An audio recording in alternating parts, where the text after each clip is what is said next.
ఆంధ్రప్రదేశ్లో సాగుతున్న దుంపజాతి కూరగాయ పంటల్లో కర్రపెండలానికి విశిష్టమైన స్థానం ఉంది. ప్రధానంగా తూర్పు గోదావరి, విశాఖపట్నం, శ్రీకాకుళం జిల్లాల్లో 22,000 ఎకరాల్లో ఈ పంటను సాగు చేస్తున్నారు. వర్షాధారంగా జూన్, జూలై మాసాల్లోనూ నీటి పారుదల కింద సంవత్సరం పొడవునా సాగు చేయవచ్చు. దుంపజాతి పంటైన కర్రపెండలాన్ని ముఖ్యంగా సగ్గుబియ్యం, గంజిపొడి తయారీలో ఎక్కువగా ఉపయోగిస్తారు. ఇది మంచి రుచికరమైన ఆహారం కూడా. దీని దుంపలను ఉడకబెట్టి తింటారు. కర్రపెండలం నుంచి వివిధ ఉత్పత్తులను తయారు చేసే పరిశ్రమలు ఈ ప్రాంతంలో ఉండడంతో వేలాది మంది రైతులు ఈ పంట సాగుతో ఉపాధి పొందుతున్నారు.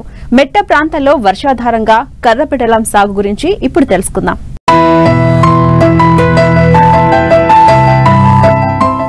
వాణిజ్య సరళిలో సాగు చేసే దుంపజాతి కూరగాయ పంటల్లో కర్రపెండలం ప్రధానమైనది. దేశవ్యాప్తంగా 5,70,000 ఎకరాల్లో సాగులో ఉంది.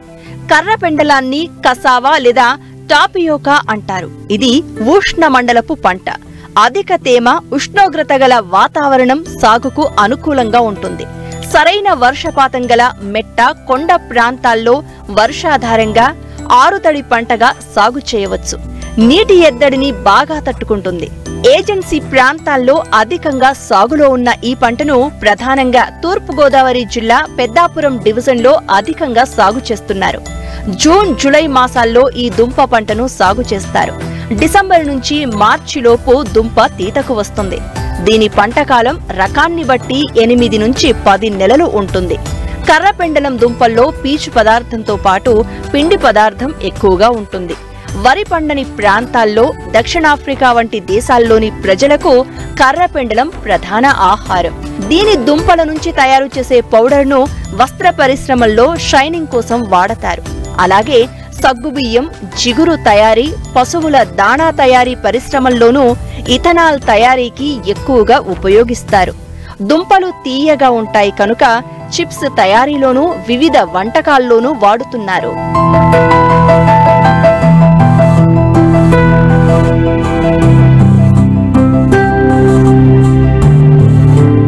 పెద్దాపురం డివిజన్లో కర్రపెండలం దుంప లభ్యత ఉండడంతో అనేక సగ్గుబియ్యం ఆధారిత పరిశ్రమలు ఇక్కడ కొలువు తీరాయి. మెట్ట ప్రాంతం ఎక్కువగా ఉండడం, నీటి వసతి తక్కువగా ఉండడంతో రైతులు వర్షాధారంగా కర్రపెండలం సాగుకు మొగ్గు చూపుతున్నారు. సంవత్సరం పాటు ఈ ఒక్క పంటే రైతులకు ఆధారం. తేలికపాటి ఇసుక భూములు, ఇసుకతో కూడిన ఒండ్రు నేలలు, ఎర్రగరప నేలల్లో కర్రపెండలం దుంప వృద్ధి అధికంగా ఉంటుంది. మన ప్రాంతంలో సాగుకు అనుగుణంగా H226, H165, శ్రీప్రభ, శ్రీజయ, శ్రీప్రకాష్ వంటి రకాలు రైతులకు అందుబాటులో ఉన్నాయి. వీటి పంటకాలం 8 నుంచి 10 నెలలు. పెద్దాపురం ప్రాంతంలో రైతులు గత పంట నుంచే విత్తనాన్ని సేకరించి 2 నెలల పాటు విత్తనం భద్రపరుస్తారు. విత్తనాన్ని కొమ్మలతో ప్రవర్ధనం చేస్తారు. 7 నుంచి 10 నెలల వయసున్న బలమైన కొమ్మలను విత్తనపు కర్రలుగా ఉపయోగించాలి. విత్తనపు కొమ్మల కొన భాగాన్ని, మొదలు భాగాన్ని తొలగించి 20 సెంటీమీటర్ల పొడవు గల ముక్కలుగా కత్తిరిస్తారు. ఈ విత్తనపు ముచ్చెల నుంచి వేర్లు వృద్ధి చెందేందుకు 7 నుంచి 10 రోజుల పాటు నారుమడిలో పెంచాల్సి ఉంటుంది. ఎకరాకు 5,000 విత్తనపు ముచ్చెలు అవసరమవుతాయి. వీటిని పెంచేందుకు 1 మీటరు వెడల్పు, 2.5 మీటర్ల వెడల్పు, 15 సెంటీమీటర్ల ఎత్తు కలిగిన 2 నారుమడులు అవసరం. నారుమడిలో నాటే ముందు మ్యాంకోజెబ్ 3 గ్రాములు, డైమిథోయేట్ 2 మిల్లీలీటర్లు లీటరు నీటికి కలిపిన ద్రావణంలో ముచ్చెలను ముంచి నారుమడిలో పక్కపక్కనే నాటుకోవాలి. 7 నుంచి 10 రోజుల్లో ముచ్చెలు వేర్లు తొడిగి చిగురించడం ప్రారంభమవుతుంది. వీటిని ప్రధాన పొలంలో నాటుకోవాలి.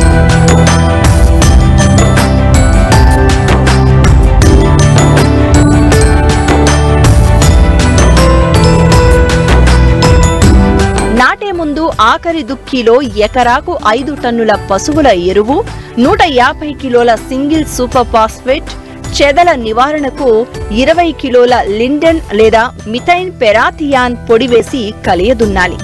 నేలను 30 నుంచి 35 సెంటీమీటర్ల లోతుగా 3-4 సార్లు దుక్కి చేయాలి.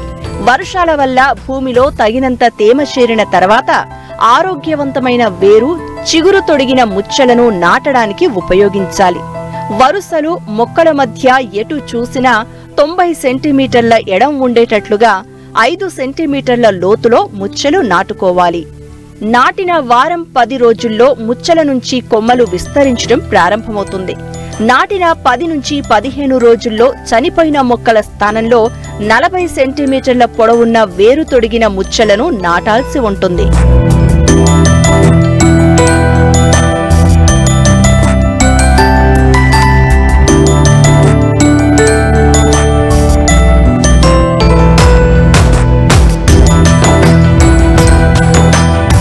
కర్రపెండలం నాటిన 15 నుంచి 90 రోజుల వరకు కలుపు లేకుండా నివారించాలి.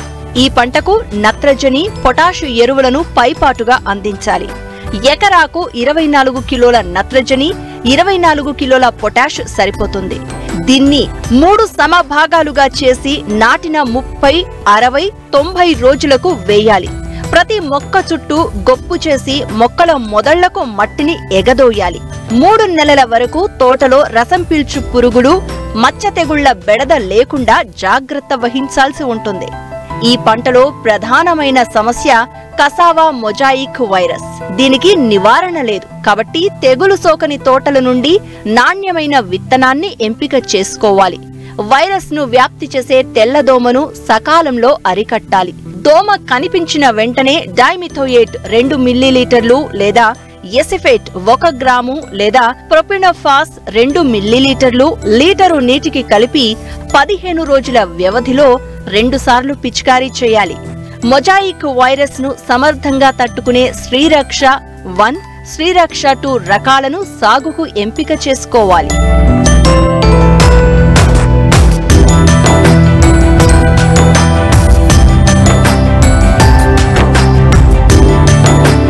కర్రపెండలం దుంప ఊరుదల వర్షం మీద ఆధారపడి ఉంటుంది. వర్షాభావ పరిస్థితులు ఏర్పడినప్పుడు అక్టోబర్ నుండి డిసెంబర్ వరకు 3 నీటి తడులు ఇవ్వగలిగితే దుంప బాగా ఊరి దిగుబడి గణనీయంగా పెరుగుతుంది. ఈ పంటను జూన్, జూలైలో నాటితే ఫిబ్రవరి, మార్చిలో దిగుబడి వస్తుంది. ఈ సమయంలో దుంప తవ్వి సగ్గుబియ్యం ఫ్యాక్టరీలకు తరలిస్తారు. ఈ ప్రాంతంలో రైతులు కర్రపెండలం దుంప ఊరుదలను బట్టి ఎకరాకు 40 నుంచి 50 పుట్ల దిగుబడి సాధిస్తున్నారు. ఒక్కో పుట్టిని 225 కిలోలుగా లెక్కిస్తారు. ఎకరాకు 25,000 వరకు ఖర్చు పెట్టాల్సి ఉంటుంది. అయితే పుట్టి ధర 1000 నుండి 1300 మధ్య మాత్రమే పలకటం వల్ల రైతుకు సరైన ఆర్థిక ఫలితాలు దక్కడం లేదు. కర్రపెండలం పంటపై ఆధారపడిన రైతులు ఏడాదిలో ఒకే పంటను తీసే అవకాశం ఉండడం, సరైన గిట్టుబాటు ధర లభించకపోవడం వల్ల గతంలో 90,000 ఎకరాలు ఉండే సాగు విస్తీర్ణం ఇప్పుడు 22,000 ఎకరాలకు పడిపోయింది. దీంతో ఈ పంట ఆధారంగా ఏర్పడిన సగ్గుబియ్యం పరిశ్రమలు గడ్డు పరిస్థితులు ఎదుర్కొంటున్నాయి. పుట్టికి కనీసం 2,000 రూపాయల ధర లభిస్తే దీని సాగు పూర్వ వైభవం సంతరించుకునే అవకాశం ఉంది. ప్రభుత్వం ఈ పంటకు గిట్టుబాటు ధర కల్పించాలని రైతులు విజ్ఞప్తి చేస్తున్నారు.